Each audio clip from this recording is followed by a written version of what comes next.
A while ago, I did a video called Choosing the Right Houseplant for You. So today we're going to take the next step in bringing home a plant. And this is the plant that I brought home. Today, we're also going to give this plant a repot. Usually, experts will say you should plan ahead before you get a plant. I'm going to be honest with you, I don't really plan ahead. There are plants that I have called wish list plants. I do have a list of those that I do plan ahead for, and those are different than when you go to the plant shop and you spot a plant that you like and you bring it home. That's not planning ahead. I picked up this plant after a doctor's appointment. I went to the plant shop after to walk around, and I spotted this plant that I thought was really pretty. It's called a black velvet alocasia, and I brought it home. I did not plan anything. When I was at the shop, the steps that I did take in choosing this plant, I knew there was a new leaf coming. That was one indication why I wanted this plant, and it indicated me that it was healthy.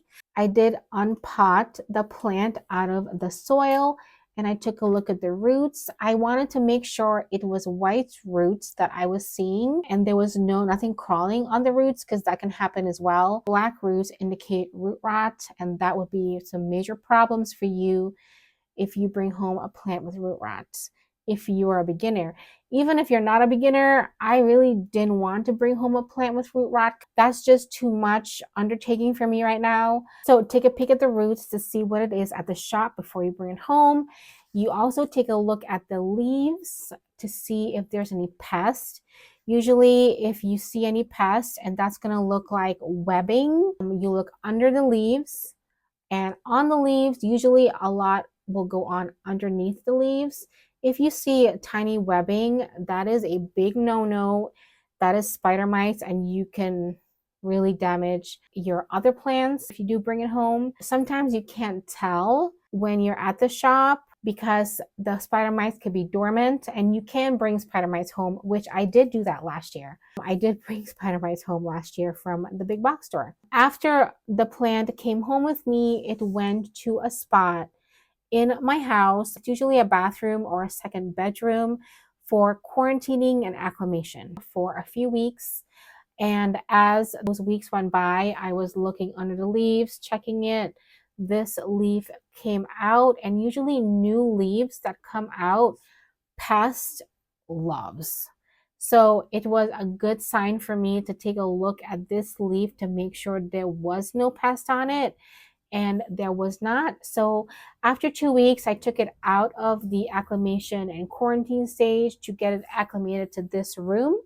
I put it in this room and I just watched it. I know it seems like a long process, but for me, I know in my plant room, I have a lot of plants and I am dealing with spider mites right now.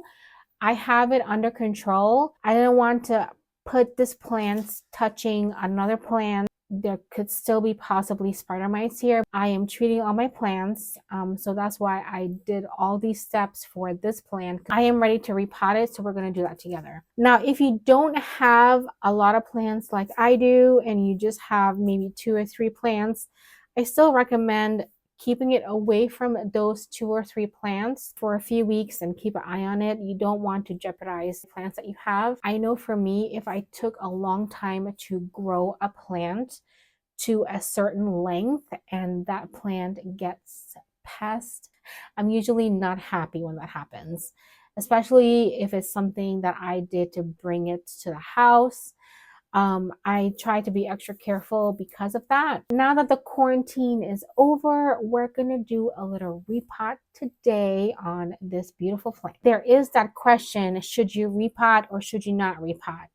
I have my own soil that I use. I have various types of soil for different plants, and I always recommend a repot. Taking it out of the substrate or medium it was in at the greenhouse to put it in your own soil that you like, your soil mix that you like.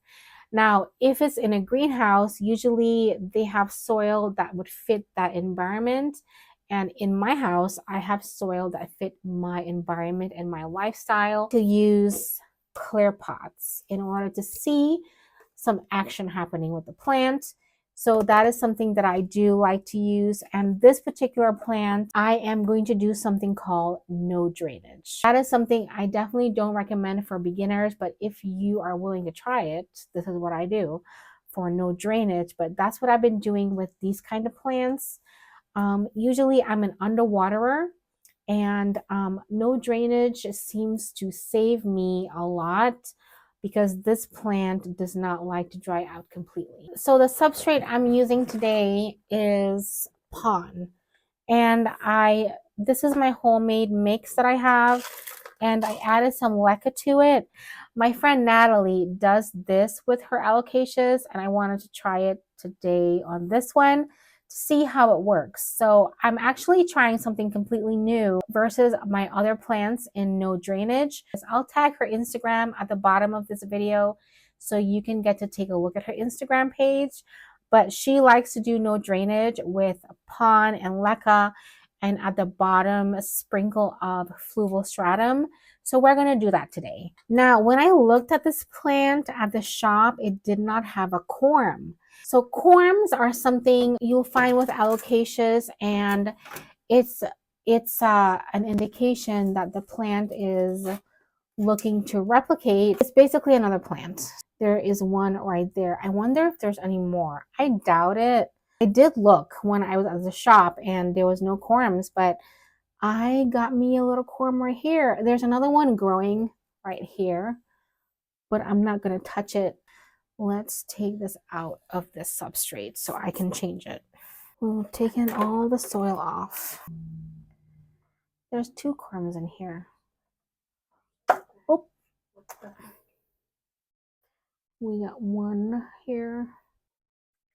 Got another one, and they come right off. I can't believe I have so much. Never had that much corms before. I like to use something like this to take off the soil from the roots, to be a little delicate with it. Oh, I have another one. Oh, we got another one. I have another corm. This is insane. We have another one. In order for me to move this to the new substrate, I have to take all the soil off. I'm going to rinse this off after I do this to make sure all the soil is out of this plant, because we're changing substrate completely. And I'm going to go ahead and just pull this leaf out because it's already dropping. We're going to, oh, I got this came out, a small one. This is not going to do anything, but we can see if it does. Oh, I broke another one off. Dang it. I broke another one off. Oh, I need to be careful. I should have just moved this to fluval stratum first so it can get acclimated, but I'm just going straight to the pon. Yep, that's it. Go ahead and rinse these roots. Most of the soil out of it. Some of these roots will die off because we're changing substrate into something different. So, and that's okay. It'll grow different kind of roots as well. So we'll see. I'll give you an update on how this plant is doing at the end of the month on my plant room update. Now I need to see what pot to put this in. Do I put it in something like this or something like this?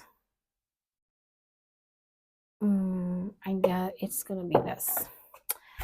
I don't have another, because I'm putting this plant in no drainage, I want a bigger pot than usual, so we're going to use something like this. I don't have a glass container is what I like to use, so we're just going to use this. I'm going to take my corms that I have that haven't been peeled yet. It doesn't look like this. I'm going to put it in water and soak it to see if it's going to be easier to take out. I'm going to do a layer of fluval stratum.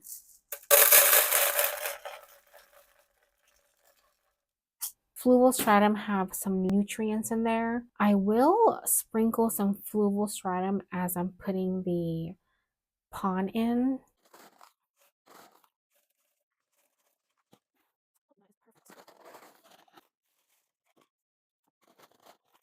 What I'm going to do is fill up water to about here, and then as the rocks will soak up the water for the plant. The leca is in there for a little bit more aeration because the pond is so small. Let's see how this plant does. I'm gonna go ahead and give it a water. Okay, so I added some water. It is to about here. I'm gonna put this plant on a heat mat because of how the plant room is. Plant room is a little cold now. It can get pretty cold at night, maybe down to 57 sometimes. So I'm gonna go ahead and have it on a heat mat to make sure that there's some heat because alocasias really do enjoy heat. And let's see how this plant does. Let's take care of the corms.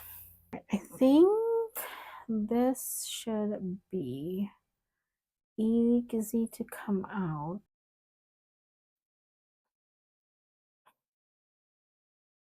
So I cleaned the corms as much as I could, and this is what I have. This is very exciting to me. These are the other corms that I broke off, and I doubt they're going to do anything, but we can plant them anyway and see what happens. It's been a while since I've grown alocasia corms. So we're going to just use some fluval stratum in this little container. It's kind of a wider container to hold 4 corms. I might put more. I'm going to put more in there. I changed my mind. I added a little perlite to it. Now it looks like cookies and cream. Let's look at the anatomy of a corm.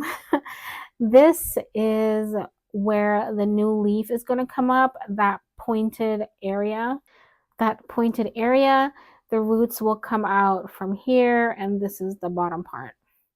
I have made that mistake before where I put it upside down in the propagation vessel. Let's get these all planted.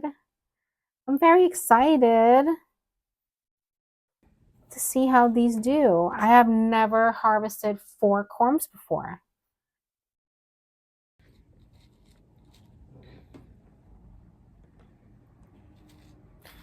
And we have these right here that I doubt they're going to do anything, but we'll plant them anyway. Okay, I'm going to get this watered. I'm so excited. I wonder if my friends want some of these alocasias because they can't stay here. I do not want extra plants in this house. This was quite the repot. Getting 4 corms and then adding this to a completely new technique that I'm going to try. So tell me, what are the first things that you do when you bring a new plant home? And have you made any mistakes with a new plant? I love to hear your story. Thank you so much for watching my video, and I'll see you next week.